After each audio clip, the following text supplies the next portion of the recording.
Hey guys, Chris here, and welcome to the 10 to 80% charging time and charging speed test, where we put the manufacturer's claimed charging speed to the test. And Audi claimed that this Q4 E-Tron 50 Quattro has a peak charging speed of 125 kilowatts. So that's what we're going to find out in today's video. And to make it a little bit more interesting, it is 0 degrees Celsius outside, so we're going to do a cold charging session.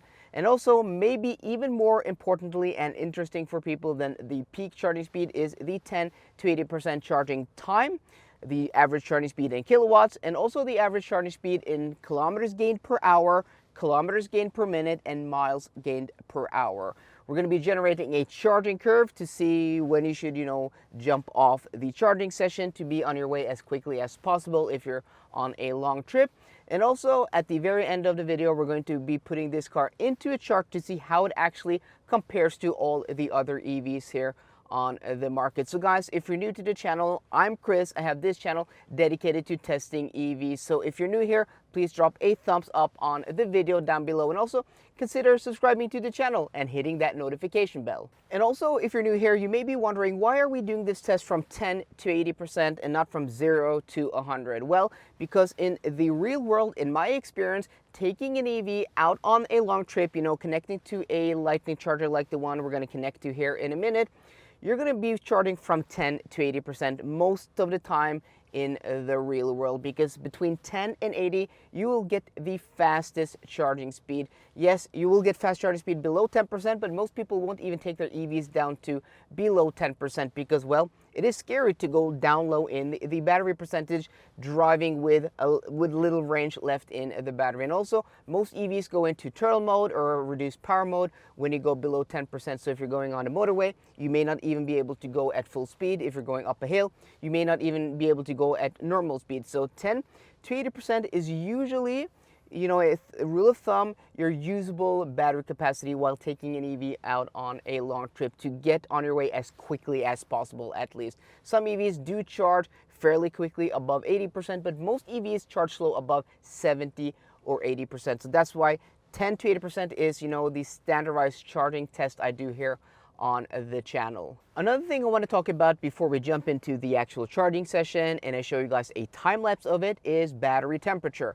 Rule of thumb is that the colder the battery, the slower the charging, the warmer the battery, the faster the charging. Optimal charging speed, depending on the battery pack and car, of course, is around 30 to 50 degrees Celsius. So that means, like now in winter time, it's cold outside, you will generally get slower charging. Some EVs deal with this by having active preheating, navigating to a charger will preheat the battery automatically. The heating element in the car will activate and it will actually warm the battery, like in a Tesla Model 3 or a Polestar 2 with the latest software update. This car, though, has none of that.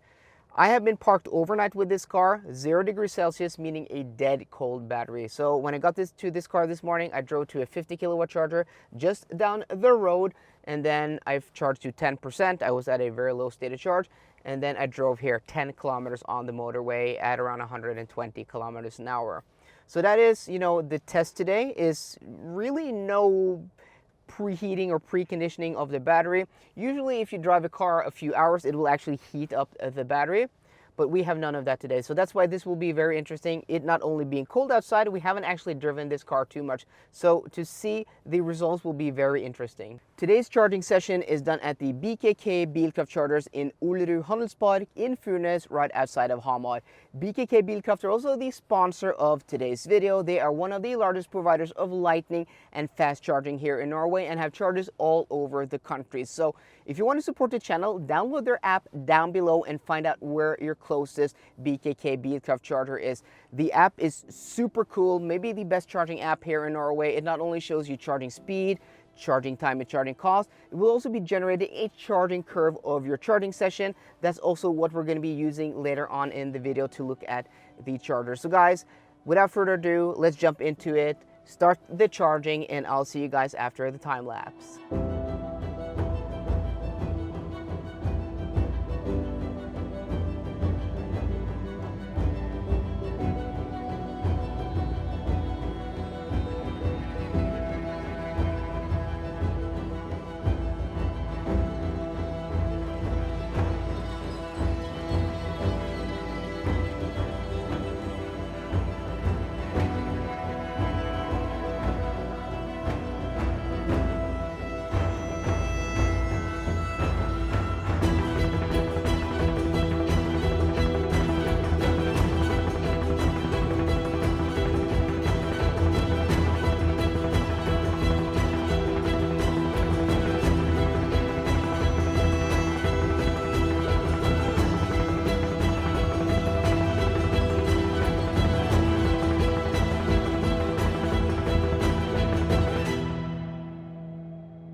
Welcome back to After the Time Lapse. I hope you guys enjoyed that, enjoyed the music, and as you guys can see, it's quite uneventful because the charging curve in this car is relatively undramatic and flat. Not a lot of things happen.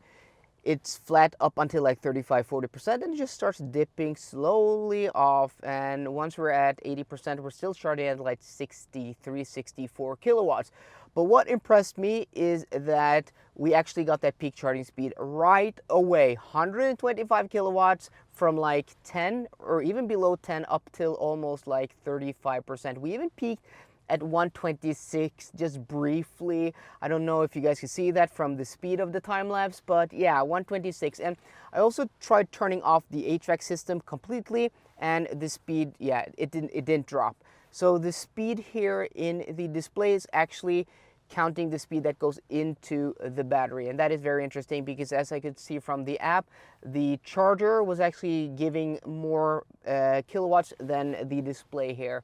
So that's very nice. That's very nice that you can actually charge the battery at the pace that Audi claim. But okay guys, enough about that. Let's take a look at the actual chart and see how this car compares to its competition. And as you guys can see, it's mid-table. It's mid-table. 34.5 minutes, 10 to 80% is, I mean, it's par for the course these days. It's not too bad, but it's not impressive either.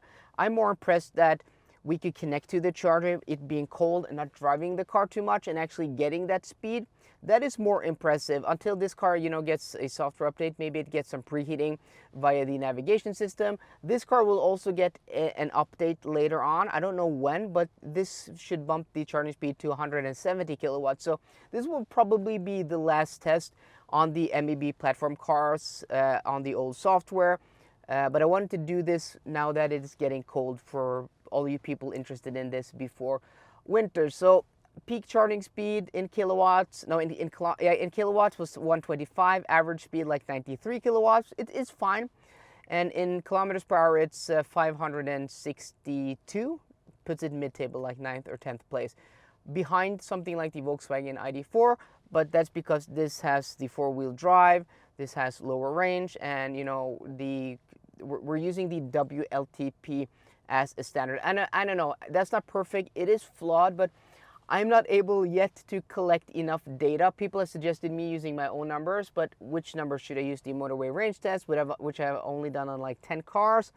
And then you also have the factor of what range will I get in that test in winter, and in summer that number will be different. So until I have and find a way to collect even more data, I'll have to use the WLTP as a standard, and it's a nice baseline. It's not perfect, but it is a baseline to rank these cars at least. So guys, I don't know, there's not a lot more to say about this. Uneventful, impressed by the charging speed considering the outside temperature is 1 degree Celsius outside now, so not warm. And that's my experience with this platform, with this battery pack. This is 77 kilowatt hour version of the MEB platform cars, is that you get up to that charging speed with relatively little driving on the motorway. So guys, I hope you enjoyed today's video. If you did, please drop me a thumbs up down below. And for more car content, as always guys, please subscribe. See you guys later and goodbye.